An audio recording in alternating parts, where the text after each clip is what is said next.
Hello and welcome to Gravitas Plus. I'm Palki Sharma Upadhyay. The year is 2022 and India is celebrating 75 years of independence. 75 years ago, the British left India and we became free. Or did we? Would you say we are still colonized in our minds? Would you say our decision making is 100% free of biases and inferiority complex even? Would you say our choices are still very British or Western?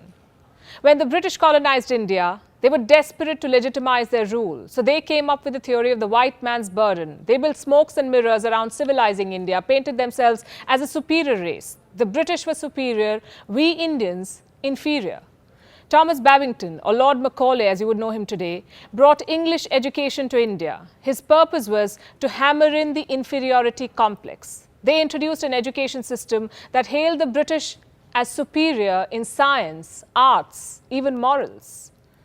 On the 2nd of February 1835, Macaulay circulated his Minute on Education. He declared, a single shelf of a good European library was worth the whole native literature of India and Arabia.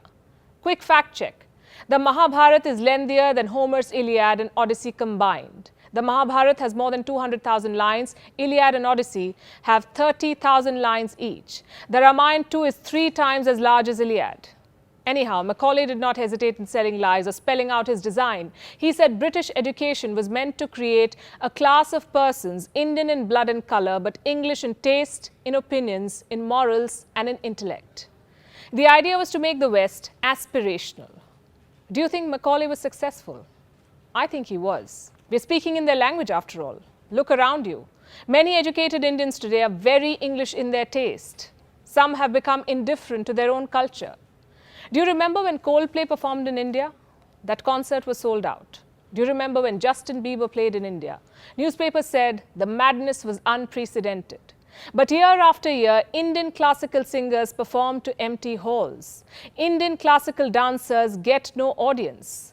Kathak veteran Shobna Narayan once said that the Indian audience seems to have a closed mind to Kathak. But salsa or flamenco, those we would love to pick up. Because these dances are seen as aspirational. And nothing wrong in learning another dance form, it only enriches you, but not at the cost of denigrating your own. Do you know Kathak was first recorded in the 4th century BC? I don't know any Western dance form that goes back so far or has evolved as much. You know what else is aspirational? The Louvre in Paris.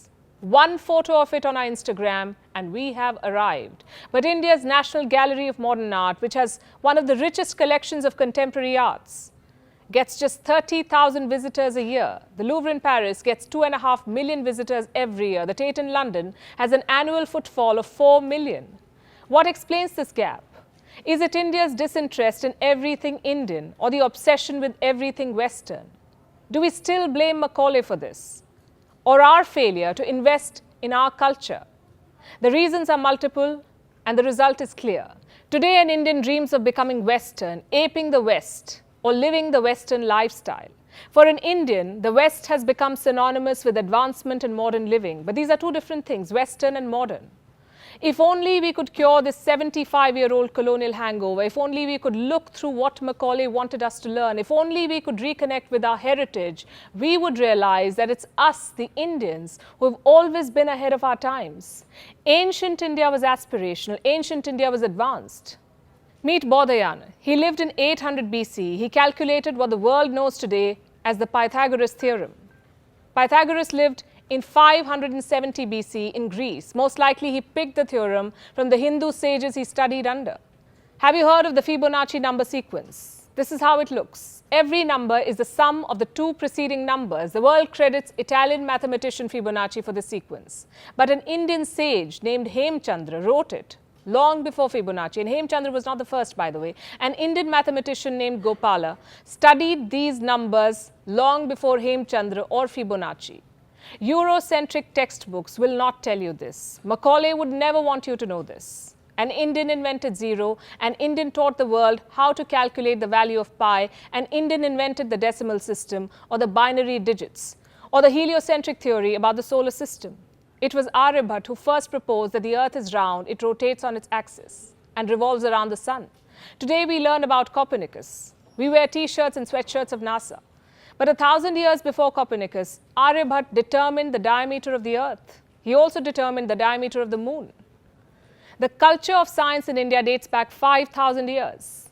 Did you know the modern English brick bonding was inspired by Indus cities? Today we look westward at the very mention of plastic surgery, but it was India that taught plastic surgery to the world. Meet Sushrut. He was an ancient Indian physician. He lived around 800 BC in the kingdom of Kashi. Sushrut Samhita is the earliest known document to give a detailed account of rhinoplasty. It also describes more than 300 different operations, some 121 surgical instruments. A lot of them are very similar to modern-day surgical tools. Sushrut would use herbs before an operation to prevent sepsis. He would also carry out cataract removal. This was in 800 BCE. Today we have lost out on this rich legacy because of our indifference to Indian heritage. And the West has time and again played it to its advantage. In the early 1990s, two American researchers staked a claim to the US Patent and Trademark Office. They said they discovered the healing properties of turmeric or haldi. These researchers were given the patent in 1995. Now here's what's funny. Indian households have been using turmeric paste on wounds for ages, but somehow we never filed a patent. Around the same time, a US company applied for another patent. This was about using neem as a pesticide, again something Indian farmers have known for ages. This patent too was granted. Do you think there is a lesson in all of these stories? I would say there is. The world we live in will always have false claims. History will always be Eurocentric. There will always be sharks stealing ideas and innovations. But if we don't reconnect with our rich heritage, we would continue to be fooled by Macaulay and company. We will continue to believe that Indians are inferior. The world won't remind you that the Industrial Revolution that started in the West was powered by the cotton gin, and that the machine was invented in India. India also had the earliest known dock. It was at Lothal in Gujarat. Steel was made in India as early as 500 BC. It is possible that Indian scientist Cunard devised the atomic theory centuries before John Dalton was even born. India was the first to smelt zinc by distillation. The first seamless celestial globe was made in Kashmir. It was by Ali Kashmiri ibn Luqman. And despite all of these advancements, India never went on an offensive. India never invaded another country. We did not have crusades. Our ancestors not just taught the world science, mathematics, and astronomy, we also exemplified tolerance. This is the birthplace of four religions: Hinduism, Buddhism, Jainism, Sikhism. It is hard to find a heritage this rich. 75 years ago, we got the chance to reclaim this very heritage. But have we done justice to it? 75 years ago, Mahatma Gandhi led a freedom movement so that you and I could claim what is rightfully ours. You know, the great Indian heritage. But 75 years on, our minds may still not be free and our spirit of innovation not completely unleashed. Look at the number of patents India filed in 2020 and compare this to the rest of the world. This is just one parameter, but it tells you the story. Freedom is supposed to nourish critical thinking. Freedom is about being proud of your culture, your color, your customs. So let's stop looking westwards. Let's look inwards. We've been free for 75 years. It's time we reclaimed our lost glory. It's time we reconnected with our heritage and got back to being what we've always been, far, far ahead of the times.